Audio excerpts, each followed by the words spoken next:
and welcome to True Crime 757, a new podcast where we dig deeper into the stories we couldn't fit on TV.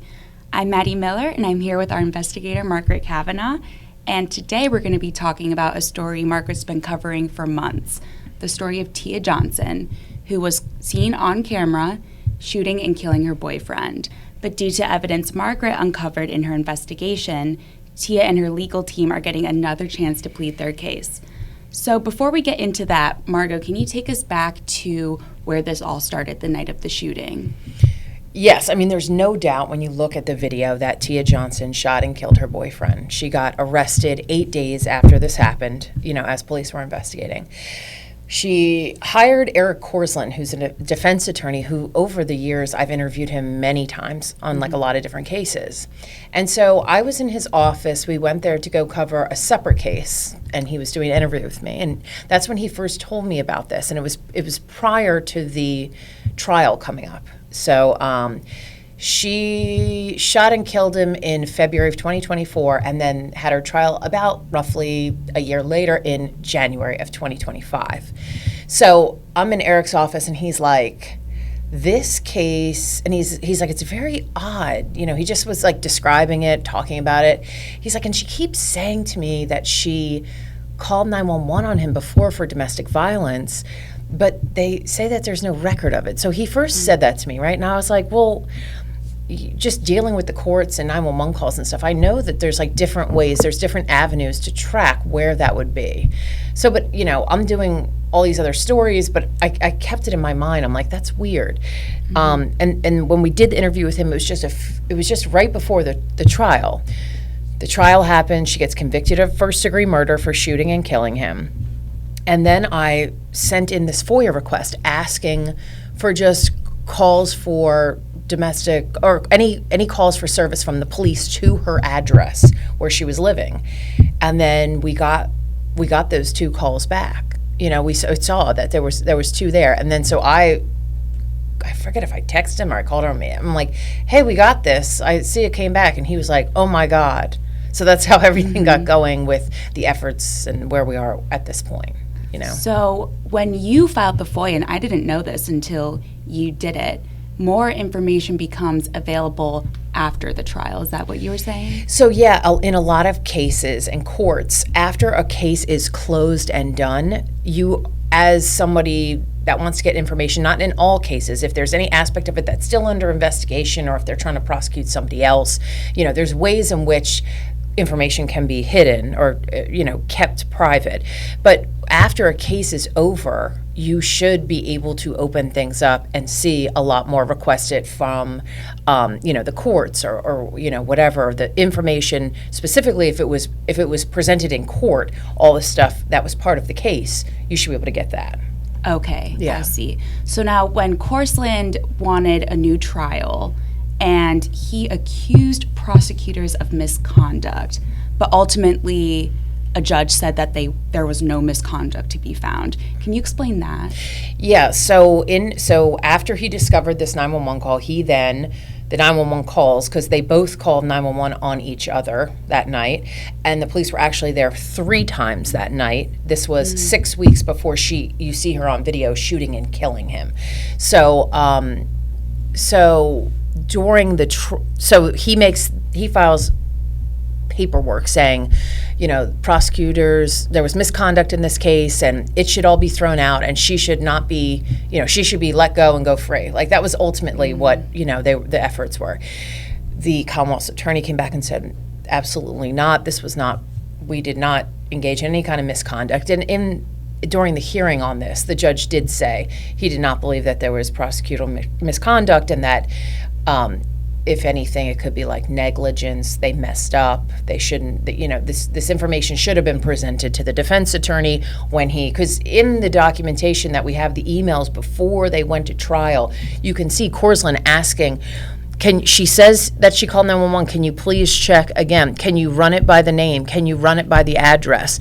And they came back saying the detective searched and, there is no record of this previous 911 call. So when someone's put on trial for something like this, they're required to hand over evidence like this. So, but what it came down to, like the weird part about it was that when she called 911, she didn't give her name and didn't give her name to the officers that were there. So when the detective talked about it, he said, I searched her name in an effort, and his name in an effort, because he says when he took the stand that he was trying to widen the search so that it, even if it was at a different location, like if there was a 911 call not at that address, and then he just didn't search the address. So that's why I was able to I just searched the address, not their name. So that's how I got it. But that's how they missed it. So, I see. Yeah. Okay, and so then when you got the FOIA back and all that evidence, can you explain what was in those calls and then also the body cam footage that you got? Yeah, so they told me that the 911 call had been destroyed. It's destroyed after a year, and at this point it had been just about a year, right? Or a little over a year, actually. And so they said there's no 911 call, but we do have the body camera video. So there's 6 body camera videos from the officers that arrived on the scene that day. And we got copies of that, and then we got the log. So it says on the log for the FOIA request, that was the initial evidence that we found. The log said domestic incident and then citizen assist. And that call came in the 6 weeks prior to the shooting. So then on the body camera video, you see the police come. It's a very frustrating situation. You know, it goes on and on for, you watched some of the video, right? Yeah. Yes. There did seem to be a lot of back and forth between Tia and her boyfriend that she ended up shooting and killing.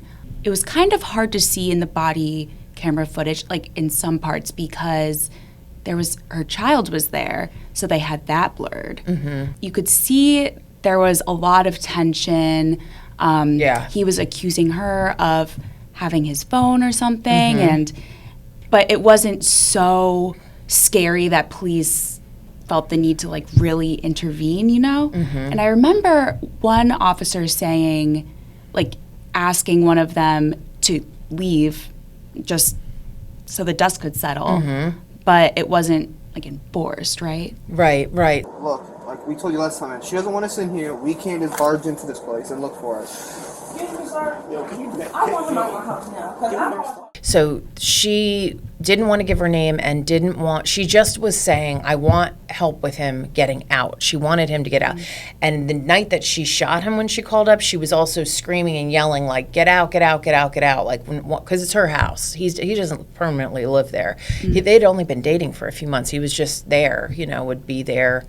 But yeah, that night, on the body camera video, you can see, and by like the first few ones, but then later, like when the police come back again, and the police are frustrated, you can hear them talking. They're, these people, this is, ridiculous and blah, blah, blah. But by the end, she's screaming and yelling and crying. And then the two of them are fighting. He has my phone. She has my phone.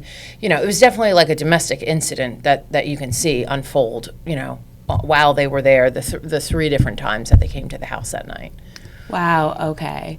And so how would this help Tia's case if it were shown in that initial trial? Yeah, so her defense attorney is making the argument that there was a pattern of, domestic violence. He had 12 assault and battery on family member. He had 12 prior arrests for this, not towards her, towards other people, but all of them were dismissed. He got arrested for murder. That also got dismissed.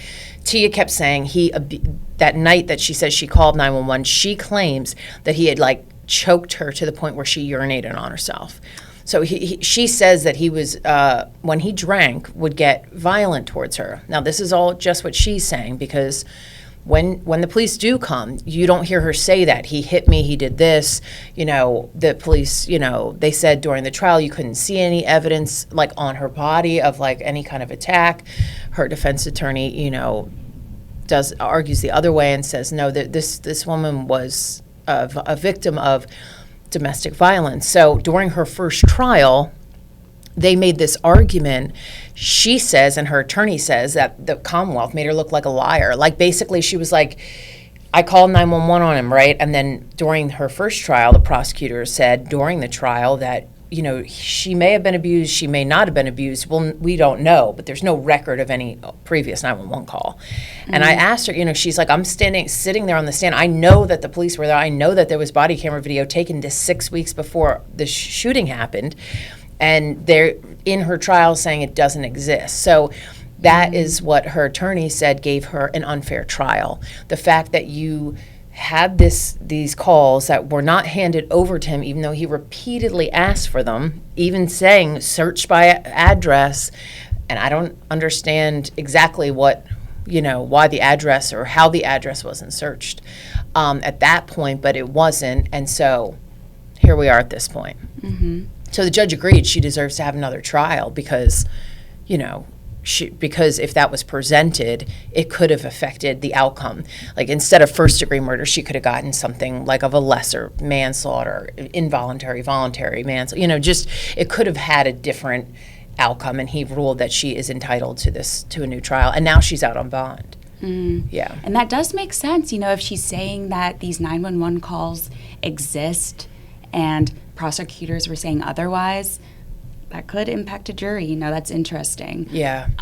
So you recently, now that she's out on bond, went to go interview her. What was she like? What was her mood? She was really happy. She says it's been a hard adjustment. Like she was locked up for 16 months, you know, in jail. You are restricted on where you're doing. You can't see your kids when you want to. You can't go outside. You can't do anything, you know, because that's what jail is. But she said that it was a bit, it was like tough, you know, going from that tight, strict environment to now, you know, being out. But she's so delighted, like, to be around the kids, saying them. She's like first thing in the morning, being able to tuck them in at night, driving them to camp and stuff. She's like, she has four, and they're all, I think, under 8 or, you know, they're little, and there's twins. So I think just being with them more and seeing them. But she said it's also hard that it was sad, like her child, when she took the kid to camp and dropped the child off, the child said to her, are we going to see you later today? Like, are you going to go away again? Like, I think the kids just are in this limbo of, like, they know what it's like to not have her there. Now she's back. So I think it's just been a whole difficult situation for the kids, you know. But they're delighted to have her, you know, home now. Yeah. So it's interesting because she's very forthcoming to you. You've interviewed her twice now, right? Yes. And at no point does she deny shooting and killing her boyfriend. What is their desired outcome come this new trial? What do you think, or has Corselyn said, we want this to be the outcome? Well, I asked her that when I just saw her at her house, and she said, well, I wanted to get thrown out, but I'm also glad to have a fair. She just says she wants a fair trial. She's like, I want the evidence that I knew existed to be given to my attorney, you know. So, I mean, she'd love it if it all went away, but that's not going to happen, you know. So she's happy to get a new trial. And she claims that night when she killed him, that there had been like a very volatile situation. She said for the first time he had told her he was going to put her brains on her daughter's brains, and like was threatening the 1-year-old. So she said her level of fear had escalated at that point because they fight like when the booze is involved, you know, she says when he was drinking. Now, you know, he's not here, so it's hard. We don't have his side, you know, of what he would say about all this. But she said that, you know, things would escalate to violence when the alcohol was involved. And that night when he threatened the child, she said when she walked outside to shoot him, she says that she didn't have any intention of shooting him. She was trying to scare him into leaving her alone and you know, not coming back because she was in fear that he was going to kill her or, you know, kill the kid. And she says she was scared for her and her children.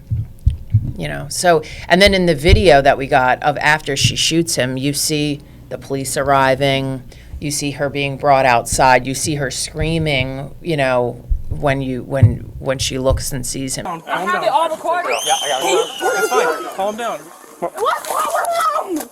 No, please. No! She claims that she didn't know she shot him when she went back inside. but it's all on the Ring camera and then the video. So it's like, it's just, a terrible situation, Yeah. Yeah. This is a really unique investigation, I feel like, because typically I feel like you start looking into cases before they even go to trial. And really, the first big investigation on this was after you got the FOIA back, which was after her first trial. Has it been a unique experience for you? Yeah, it's been really, it's very, and sometimes it's like you just need to go that tiny little extra and you get something. You just have to ask that one little extra thing, because filling that FOIA, requesting that FOIA, that wasn't a big, some big deep dig. It was just emailing them and then them emailing it back. But taking the effort, when Eric said there's something with this, it didn't sit right the way he was saying it to me. And from my experience, I'm like, 911 calls, there's a record of this. This isn't a hard thing to, So it was really unique, and it was, I think it's important when you are trying someone, when someone's, their life is on the line, when, she's going to trial for first-degree murder, that information should have been handed over. That whatever you want to think about what she did, shooting him and, the intensity of the entire thing, you're going to try her for first degree, all this. You're going to put her on the stand. You need to hand over everything for a fair trial. I mean, I just think in our justice system, that is important in cases such as this, Now, has the Commonwealth's attorney said anything about this? So when it came down that she was going to get a new trial, it was a long day in court. Both sides presented their information. When I first started asking the Commonwealth's attorney, they were basically saying, we're not commenting on this, we're not commenting, we're not providing that. But this is after they sent out a press release when she got, the first-degree murder conviction. So I'm like, well, you've already sent out I didn't say this, but I'm like, you already sent out a press release. What do you mean you can't say anything? But that's typical, that the prosecutors don't talk about, especially if something like this is going to come up. They don't say a lot. But so afterwards I said, do you want to be interviewed? At first he said no, but then I was outside and he came over, the Commonwealth attorney, and he said he's happy that they can get to do this again. He feels like the evidence that was not presented would benefit him in his next go at this, so he welcomed it. He asked me how I got it. He was interested in what all this was about, or how I found it. And I just was very honest and told him, it wasn't a big find. It was just like one FOIA thing. But I mean, for her, it was a big, it's a big deal. And her family has been extremely grateful for, everything, and just constantly thanking, for taking that effort, and Eric as well. Because, defense attorneys do this so regularly, and Eric has always been very, open to doing interviews when he can. But when I talked to him about this case, it bothered him. Something about it really, he felt unsettled, I think. And he said in court during this hearing to get her the new trial, he's like, I wasn't able to give her the best representation because of the lack of evidence. So he just, I think, took it really to heart, the fact that his client, went through all this when he, it was, so he was really happy to have it too. So next steps would be, do we have a trial date or no? It's scheduled for, I believe, the later part of January. Okay. But a lot of times those cases, things get continuous. But she'll be out on bond. She's out. It took a few days for her to get out on bond, but she's out on bond, and then she'll be there for Thanksgiving and Christmas and home. And then January they'll redo her trial, and then all this evidence should be presented as part of her murder trial when they do it again in January. Okay. And this is a jury trial? Yes. Okay. Yes. In Chesapeake? I believe so. I believe it will be, yes. Okay. Yeah, in the city of Chesapeake. And she's not allowed, part of her bond is that she can't go to Chesapeake. She's not allowed to enter the city. Yeah. Really? Yeah, she's not. Wait, where is she now? She's living not in Chesapeake. Oh, okay.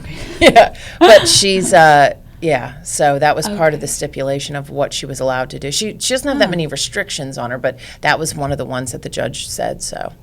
You know, Okay. yeah. I'd love to interview the judge, but they don't normally do that. I'd love to just talk to him, hear what he thinks about everything. But Yeah, that must have been interesting Yeah. from their perspective to see that Yeah. unfold. But yeah, and you'll be there for the new trial, won't yeah, you? we'll see how it goes. You All know. right. Well, thank you so much. Thank you, Maddie. It's so fun to talk to you. It's so fun to talk to you. Yeah. It's so fun to see you. Yeah.